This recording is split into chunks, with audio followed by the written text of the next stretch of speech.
This is the Ag Queen Podcast. Hello, everyone. I'm your host, Lorrie Boyer. This podcast explores the agriculture industry with the movers and shakers of those shaping it. And today, I am visiting with Karol Flynn. She is the Vice President of Wells Fargo's Food and Agribusiness Industry Advisors. Karol, we get started on our interview today. First, let's talk a little bit more about you and your background. Well, thank you, Lorrie. I'm so happy to be part of your show. Great work, by the way. I'm with Wells Fargo. I work with their food and agribusiness industry advisors. I came by this career through sheer passion and commitment for the food and agribusiness space in the U.S. I have been a produce broker. I have farmed. I have ranched.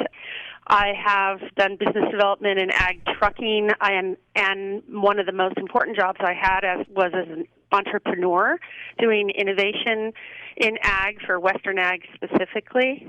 So luckily, I have also fallen into the opportunity to work in an advisory capacity for Wells Fargo and other banks along the way as I lend some market insight and some industry dynamics to these amazing teams that serve U.S. Ag. So here I am.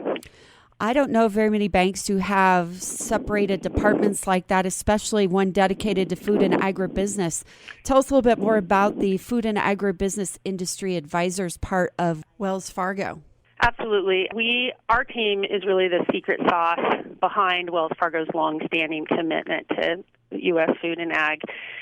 We've been the largest production commercial lender to U.S. ag for some time, and that really has come through multi-generational relationships with leadership along the entire food and ag value chain. But it really requires understanding the unique risk profile that happens with U.S. food and ag across all the sectors. So you can imagine it's not the same in dairy as it is in animal protein, as it is in fresh and frozen vegetables, much less all the distribution, retail, wholesale, and wherever the consumer either purchases or consumes the food. So it requires a team effort to stay on top of that. And like I said, I think we're the secret sauce. Okay, I like it. Karol, what are the major drivers that is driving the food business industry today? There's several. I think we need to really be thoughtful of how the pandemic has transformed the marketplace. And there's nothing more important to any business than to pay attention to the end user. So I'm really urging our farmers, ranchers, agribusiness across the value chain to watch particularly the e-commerce and digital transactions. That's one. Number two, we're really, really watching evolving workplace models. We think about where we're working, where we're, how we're taking our kids to school or choosing to keep them at home. How are those trends impacting where we consume food? Third, we're really looking at kitchen fatigue. Certainly at the beginning, we were all looking at, how can we do our own sourdough starters and raise our own chickens and, make bread at home. And it was this wonderful renaissance of focus on what it is to cook at home. But now we have to add in convenience and all the sort of uncertain elements of a very complex work-life balance. So we're having our customers and all the partners that we work with think about how that is evolving. Fourth and last, and certainly not, it's really just an overall trend that's been amplified, but we're thinking always about what health and wellness means for the consumer. So health and wellness has always meant nutrition, but now we're looking more at immune support, functional foods, because the consumer really wants to have transparency with their food chain. And so all of our partners in the food and ag space are thinking about how to get closer again to that customer, like I started with, and think about what they're driving towards with this real emphasis on health and wellness. We've also, of course, with COVID, seen a lot of food pickup for people who have that kitchen fatigue. I like that term. I'm going to remember that because I am not one to be in the kitchen very much. That is not my forte. So I'm going to use that excuse next time.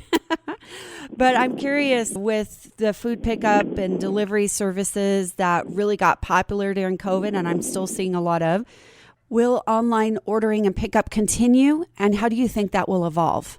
That's great question. I think everyone's watching that really carefully because even though, this Amazon effect had felt a bit gloomy for the retailers and sort of traditional players in the space, and certainly the pandemic did just spike delivery and ship-to-home services and pickup.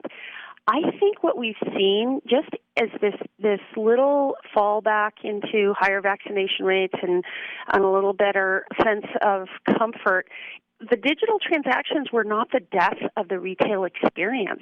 It looked like the shopping surveys revealed that even though pickup and delivery just actually fell back a few notches in the last several months because people did want that shopping experience, the key here, and probably the answer, though, is that the last question of that survey was, are you likely to use grocery services again? And that increased, even though people were actually using pickup and delivery services less. This is the digital world. E-commerce and Amazon fact is here to stay. It's ubiquitous. But I think we're going to find sort of a hybrid model somewhere, and people are going to find what feels right to them at the moment. So your pickup service is not going away by any means, and there's going to be lots more ways for us to purchase and get to our food, and at some point really consume food differently. Restaurants are changing too, so that's another interesting aspect. When you talked about hybrid ordering, hybrid scheduling, are we going to see more of that within the restaurant side of things too? And what would that look like? Well, we've watching the restaurant side carefully as well, and that's been a huge disruption, of course. But if you think about the really innovative players in that space, they've simplified menus, they've addressed labor issues with more efficient operations and processing, they've restructured their layout in their restaurants to accommodate really a change in mindset for their consumers. So I think we're going to see a really interesting time for the restaurant industry, a lot of innovation in both operations and probably, in adoption of new technology. But at the end of the day, good food gets customers coming back. And when it's served well, served quickly, and the experience is good, that always is the bottom line. Going along with that type of conversation, what about meal kits? Will they stay? Absolutely. So some easy stats here, and you could probably add a bit on both sides. In 2017, meal kits were about a 3.7, just under $4 billion business. We're expecting in 2022 to be closer to 12 plus billion. I think meal kits, and I'm not sure that counts everything because retailers are doing fantastic things in amplifying their store departments to either take something home that looks like a meal kit or make something more convenient. I really think the overarching issue there is convenience. So lots of different ways to get meal kits. We've all heard and either tried it ourselves or heard folks that are truly transformed by the experience. So yes, definitely here to stay. And the big thing is convenience. Convenience never goes out of style, but it does change. We talked about restaurants and how they're adapting. So how about retail stores? How are they adapting? Well, I think the largest transformation for retail has really been their adoption of e-commerce strategies. And each of them have done it a little bit differently, but they've captured and retained an extraordinary amount of loyalty that way, and they always have specialized in that. If you think about generational loyalty to a certain retail establishment in your hometown or even in larger towns or suburbs, they've done a great job adopting those strategies, and it probably under challenging times. I think one of the things we're going to have to watch at the retail level is pricing, and we're going to see some increase in pricing. It'll be interesting to see where the consumers push back. The supply chain, labor issues, and certainly just the cost of raw materials are all going up. So even at this time, we're looking at food prices, packaged food prices at the retail store that are 3 to 4% higher than they were a year ago. So we're going to have to see how consumers respond to that. And what about the outlook for the ag industry in general? Is it a positive one? It is. Thank you for asking that. I think U.S. Food and Ag is a resilient force with they face challenges, and there have been plenty.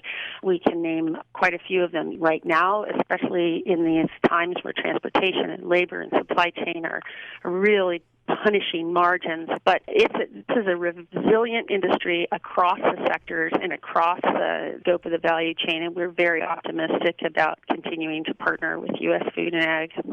And I want to ask another question. So you've done a great job explaining the Wells Fargo Food and Agribusiness Industry Advisors and what you do there, and the trends here in the food industry, both from the consumer and the supplier side. So how does this all loop back into your role as Vice President in the Agribusiness and Advisor industry?